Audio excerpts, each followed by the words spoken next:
Hello guys, మనకి Lucknow super Giants scenario కనుక చూసుకుంటే ఐపీఎల్ 2025 సీజన్లో వాళ్ళు 14 మ్యాచెస్ ఆడితే కేవలం 6 మ్యాచెస్ మాత్రమే గెలిచారు. దాని తర్వాత పాయింట్స్ టేబుల్లో చూసుకున్నా సరే వాళ్ళు ఎక్కడో 7th ప్లేస్లో ఉన్నారు. అయితే మరి నెక్స్ట్ సీజన్ అయినా సరే, అంటే ప్లే ఆఫ్స్కి కూడా రాలేదు కాబట్టి నెక్స్ట్ సీజన్ అయినా సరే ఖచ్చితంగా ప్లే ఆఫ్స్ రేస్లో ఉండాలి అనే ఉద్దేశంతో వాళ్ళు ఒక 4 ప్లేయర్స్ని అయితే బయటకు పంపించే ఛాన్స్ అయితే కనిపిస్తుంది. సో మరి ఆ 4 ఎవరు అనే దాని గురించి వీడియోలో క్లియర్గా మాట్లాడదాం. సో అయితే ఫస్ట్ ఈ లిస్ట్లో కనుక మనం చూసుకుంటే ఫస్ట్ వాళ్ళ కెప్టెన్ అయిన రిషబ్ పంత్. సో మరి రిషబ్ పంత్ని 27 crores పెట్టి తీసుకున్నారు. మరి అతని పర్ఫార్మెన్స్ ఎలా ఉంది భయ అంటే 14 మ్యాచెస్లో అతను కొట్టింది అంత తెలుసా, కేవలం 269 రన్స్ మాత్రమే.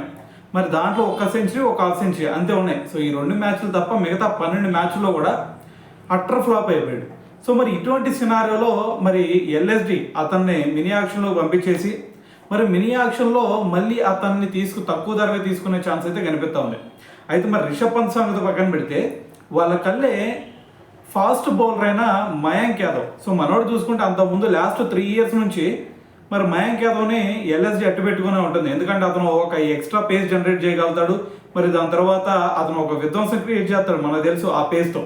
సో కాబట్టి అతను చూసుకుంటే మరి ఈ సీజన్లో ఫస్ట్లో కొంచెం గాయం బారిన పడ్డాడు, దాని తర్వాత కొంచెం రికవర్ అయ్యాడు, మళ్ళీ వచ్చాడు, మళ్ళీ వెళ్ళిపోయాడు గాయమైందని చెప్పేసి. సో అయితే ఈ సీజన్లో అతను చూసుకుంటే కేవలం 2 మ్యాచెస్ మాత్రం ఆడాడు, దాంట్లో కూడా 2 wickets మాత్రమే తీసుకున్నాడు. సో మరి ఎక్స్ట్రా పేస్ జనరేట్ చేసే సమయంలో అతను ఇంజురీకి లోనవుతున్నాడు కాబట్టి అతన్ని కూడా బయటకు పంపించే ఛాన్సే ఉంది. సో మరి దాని తర్వాత అదే రీతిలో చూసుకుంటే మొయిసిన్ ఖాన్. సో అతను కూడా మరి వీళ్ళు కొనుగోలు చేసినప్పుడు మరి అతను కూడా ఈ సీజన్లో చూసుకుంటే మరి ఒక్క మ్యాచ్ కూడా ఆడలేదు. సో అతని ప్లేస్లో మరి ఇంజురీ ఉందని చెప్పేసి అతని ప్లేస్లో షార్దుల్ ఠాకూర్ని తీసుకొచ్చారు. సో మరి ఇటువంటి సినారియోలో మరి మొయిసిన్ ఖాన్ని నెక్స్ట్ ఇయర్ ఉంచుతారంటే ఎట్టి పరిస్థితుల్లో ఉంచే ఛాన్స్ లేదు. సో అతను కూడా బయటకు పంపించే ఛాన్సే కనిపిస్తుంది. సో అయితే మరి ఈ లిస్ట్లో చూసుకుంటే ఇంకొక ప్లేయర్ ఉన్నాడు, డేవిడ్ మిల్లర్. సో మిల్లర్ చూసుకుంటే అతని మీద హై ఎక్స్పెక్టేషన్స్ ఉన్నాయి భయ. సో ఎందుకు, ఆ మిడిల్లో ఒక మంచి ఫినిషింగ్ రోల్ ప్లే చేస్తాడు అని చెప్పేసి ఒక నమ్మకం మీద తీసుకుంటే అతను ఆడిన ఇన్నింగ్స్లు ఏమైనా ఉన్నాయంటే మొత్తం కూడా ఈ సీజన్లో అతను 11 మ్యాచెస్ ఆడితే కొట్టింది కేవలం 153 రన్స్ మాత్రమే. సో మరి ఒక ఫినిషర్ ఇంత దారుణంగా ఇన్నింగ్స్ ఆడితే మరి ఆ జట్టు పరిస్థితి ఎలా ఉండిద్ది అనేది ఎల్ఎస్డీని చూపిస్తేనే సరిపోయింది.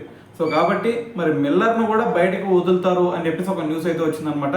సో ఓవరాల్గా వీళ్ళ 4 కూడా రిలీజ్ చేసే ఛాన్స్ అయితే కనిపిస్తూ ఉంది.